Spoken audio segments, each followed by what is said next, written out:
حضرت سیدنا ابو طلحہ رضی اللہ تعالیٰ عنہ جب سورہ توبہ کی آیت مبارکہ پڑھتے نا، جب جہاد کی آیات آتی ان میں جہاد کا تذکرہ ہوتا تو وہ اپنے بیٹوں کو عرض کرتے کہ اے بیٹوں میرے لیے جہاد کا سامان تیار کرو، میں اللہ رب العالمین کی بارگاہ میں جہاد کروں گا۔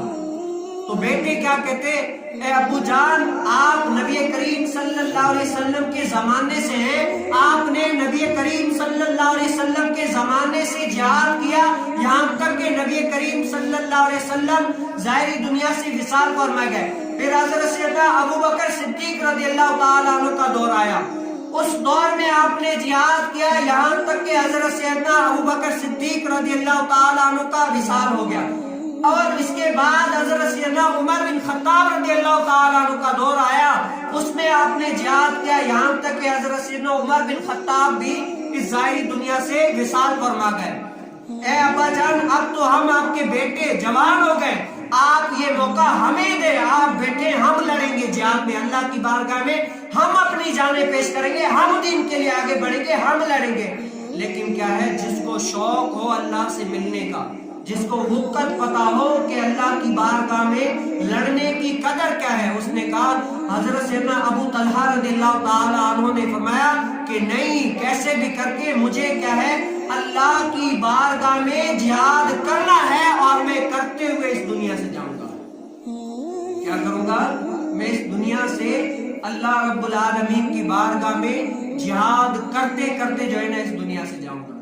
تو حضرت سیدنا ابو طلحہ رضی اللہ تعالی عنہ نے کیا کیا، اس کے بعد سمندری جو جہاد ہوتا تھا اس میں شریک ہوئے اور کفاروں سے لڑ لڑ کر آخر کار جام شہادت پا لیا۔ اب یہ بات بتانے کا مقصد جو ہے نا، مقصد یہ ہے کہ آج ہم دیکھیں دین پر ہمیں چلنا کتنا مشکل ہو رہا ہے۔ نبی کریم صلی اللہ علیہ وسلم نے فرمایا آخری زمانہ ایسا آئے گا دین پر چلنا اتنا کٹھن ہوگا کہ جیسے ہاتھ کی ہتھیلی پر انگارہ رکھنا۔ کیا رکھنا؟ آخری زمانہ ایسا آئے گا جیسے ہاتھ کی ہتھیلی پر انگارہ رکھنا اتنا مشکل ہے، اتنا دین پر چلنا مشکل ہو جائے گا۔ وہ آج زمانہ ہم دیکھ رہے ہیں کہ دین پر چلنا کتنا مشکل ہو گیا ہے۔ آج اتنا دین پر چلنا مشکل ہو گیا، اتنا مشکل ہو گیا ہے کہ ہم تصور بھی نہیں کر سکتے۔